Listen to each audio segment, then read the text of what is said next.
पाकिस्तान बामुकाबला Bangladesh second test match में पाकिस्तान को एक नया हीरा मिल गया। पाकिस्तान को हारा हुआ मैच जितवा दिया।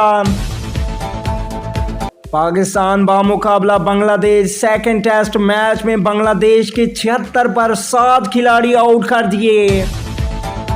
अस्सलाम वालेकुम दोस्तों, पाकिस्तान और बांग्लादेश के दरमियान सेकंड टेस्ट मैच काफ़ी दिलचस्प बन चुका है। पाकिस्तान क्रिकेट टीम ने 7 बल्लेबाज बांग्लादेश के आउट कर दिए हैं, जबकि तारीफ करनी होगी यहाँ पे साजिद खान की, जो कि पाकिस्तान के एक नए टैलेंटेड बॉलर हैं, जिन्होंने 12 ओवर में 35 रन देकर 6 खिलाड़ियों को आउट किया। दिन के इख्तिताम तक बांग्लादेश ने 76 रन बना रखे थे और बांग्लादेश के 7 बल्लेबाज आउट हो चुके थे।